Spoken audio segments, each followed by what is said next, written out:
Skip it or fix it? What should you not fix when selling a house? And what should you fix? Selling a house can be tricky, so if you're thinking about renovating your bathroom or kitchen, or tackling a problem that you've had in the back of your mind for a while, and you're not sure if you should do it before putting your house on the market, in this video, we'll dive into what you really need to know before putting your house on the market, and whether if it's a fix it or skip it.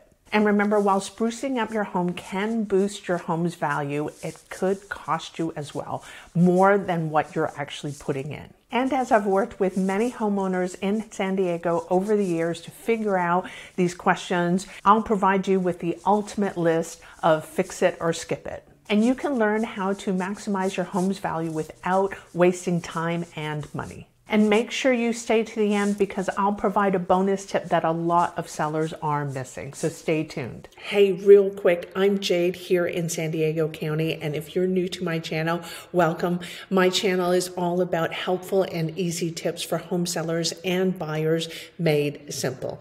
And if you have any more detailed questions, just give me a call or text. My number is in the description below. Now, back to the video. Okay.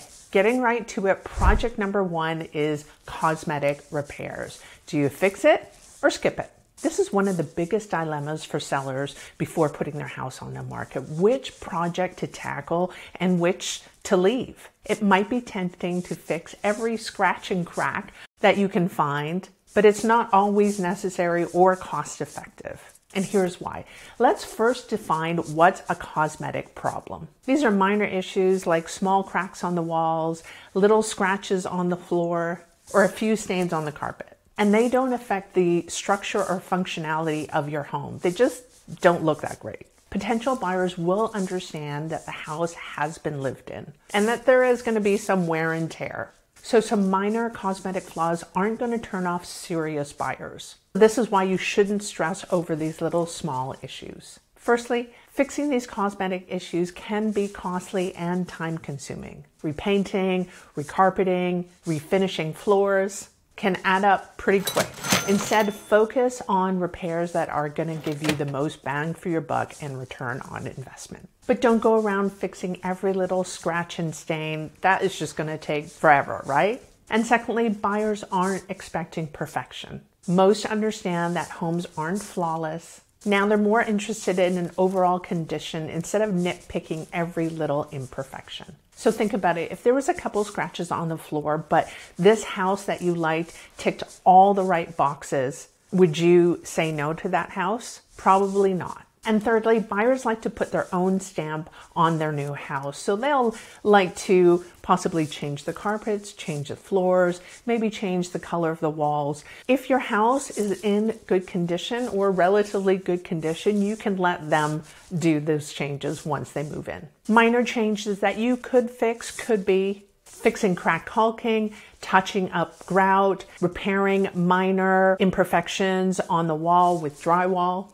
and giving your house a really good cleaning. Or adding a fresh coat of paint can do wonders. So these are small repairs that you can do. And if you're not a real DIY person, you might end up spending more money and time than you really want to. Your house doesn't need a complete makeover. Normal wear and tear is expected. So don't go overboard with cosmetic fixes. So I would say this is actually a fix it and a skip it, depending on the amount of imperfections that you have in the house. Okay, moving on to project number two is major issues.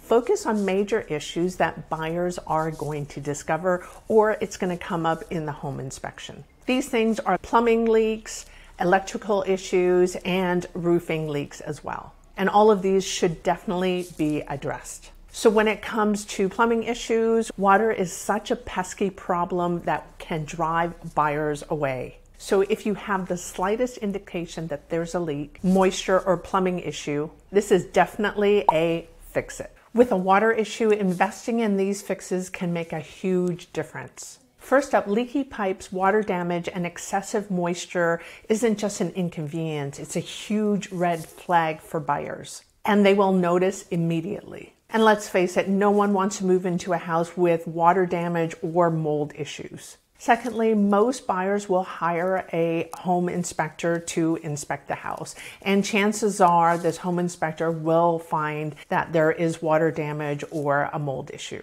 And that also goes for electrical issues and roof leaks. And when these issues are uncovered, it may send these buyers running for the hills, or lead to requests for expensive repairs or huge price reductions. When it comes to electrical issues, this probably isn't the most glamorous part of selling your house. But trust me, this is a big deal for buyers. From flickering lights, outdated outlets, these issues can turn off buyers and also lead to safety concerns. The good news is most electrical issues are relatively easy to fix with the help of a qualified electrician. And the same thing goes for roofing issues. If you know about a leak, fix it. And I'm not saying replace the whole roof. Therefore, fixing these major issues beforehand will make the whole sales transaction a lot smoother and also will give buyers a lot more confidence in your house, and hopefully this will secure more offers in your hand.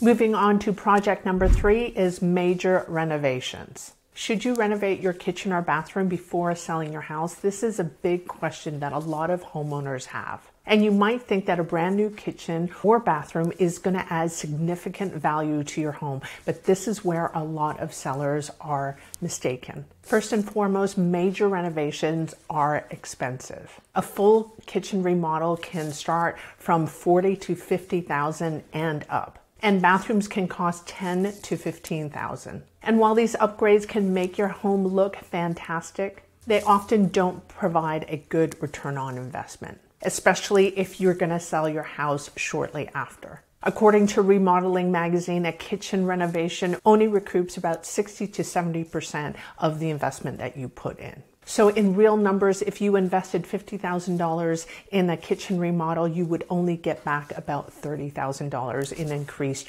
home value. In many cases, you'll lose money on the renovation. Secondly, design is highly personal. So what you might like, the new buyer might not. And if you put in a sleek, modern kitchen, maybe the buyer is looking for a more traditional look. By doing a major renovation, you risk creating a space that doesn't appeal to everyone. It's better to keep things neutral and let buyers imagine how they can personalize the space themselves. And thirdly, major renovations take time. You're probably looking at least a few weeks at the minimum, and for bigger projects, possibly months to complete. This can delay your plans to put your house on the market and cause a lot of disruption to your life. And living in a construction zone isn't fun. And the longer you have your house off the market, the more you risk missing that ideal selling window. So what should you do instead? Focus on minor, impactful upgrades that can freshen the space without breaking the bank.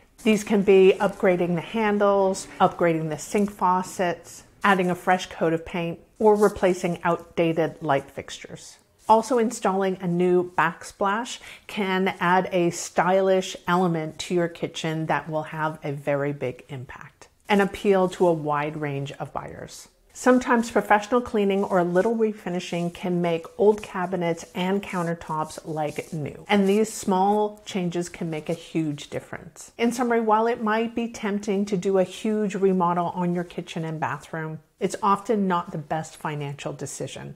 So this is definitely a skip it. Remember, buyers often want a move-in ready, so a light remodel can make it easier for them to imagine themselves living in your space. This can lead to faster offers and many times a higher selling price. As far as costs are concerned for resurfacing or painting the kitchen cabinets, you could be looking at anywhere between $1,000 to $5,000. Or if you want a higher quality job, it could be between $5,000 and $10,000. As far as bathrooms are concerned, a clean, updated bathroom can make a huge impact and set your home apart from the competition. But again, don't do a full bathroom remodel, just do a light remodel. So minor improvements could be new flooring, light accents, and new paint. And so in conclusion, smaller updates are better for returns in your pocket. Moving on to project number 4 is replacing old appliances. Hey, just a quick break here. If you have found any value in this video, could you do me a favor? Could you hit the like button and then also consider subscribing to the channel for more helpful tips if you are thinking about selling your property in the next 12 months or possibly buying a new home as well. And especially if you're in the Poway or Rancho Bernardo area of San Diego County where I'm based, my number is in the details below. So just give me a call or text. And now back to the video. One of the first things that many sellers think about is replacing an old appliance. While it may seem that a shiny new fridge or stove could be a good idea, there are several reasons why this might not be the best use of your money. So let's break it down. First off, new appliances aren't cheap. You could be spending thousands of dollars, especially if you want high quality appliances. And while they might look great in your kitchen, they often don't provide a high return on investment. And most buyers don't expect top of the line appliances. Obviously, it's a bonus if you've already got them in your house, but they're not expecting that, especially if the rest of the house is not similarly upgraded. So your appliances should match the condition of your house. If you haven't renovated your house in 10 years, probably don't need super new, updated, top of the line, modern appliances. Another important point is personal preferences. Buyers love to have a choice, especially when it comes to appliances. And if it's a little old or dated, but they still work perfectly fine, then buyers would probably rather just have a functioning appliance once they move into the house, but then they can upgrade to whatever features and brands that they like, rather being stuck with the preferences that you picked out. So instead of spending big money on new appliances, just make sure that they are clean and they work. Obviously, if there is an issue with a washer, dryer, or dishwasher and it doesn't work, buyers are going to expect that they function as they're supposed to. So if they're broken, then you need to fix it. And remember, what buyers really want is just a well-maintained house. They're more concerned with the overall condition of the house, not a specific brand of refrigerator. Simple fixes and ensuring that everything works is much more appealing than splurging out on high-end appliances. So this is definitely a skip it on upgrading to new appliances. Well, thank you for staying till the end. And now that you have stayed, here is the bonus tip. The bonus tip is if you have a ugly, outdated, damaged, or dented garage door, you need to replace it or paint it so that it looks new and up to date. This is one of the most overlooked items that sellers miss. And because it plays such a prominent role on first impressions, especially when buyers just walk out of their car and notice your house and the garage door, it makes a big impact. 70% of homeowners enter through the garage door. They're going to be looking at the garage door almost every day. And 80% of those surveyed in an independent study thought that a updated new garage door helped increase the value of the home. So how much is it going to cost? If you're just going to paint it or lubricate it or add new rollers, you're probably looking at just a couple $100s. But if you are going to replace it, depending on what you're looking at, it's probably anywhere between $2,000 to $4,000. And the return on investment is pretty well close to 100. It's in between 98 to 102% of the value of that. So if you can, definitely invest in a nice garage door. So there you have it. Thank you so much for watching. And if you liked this video, please remember to like, subscribe, and also comment below if you have any other video ideas that you want to see. And if you like this video, please check out this one.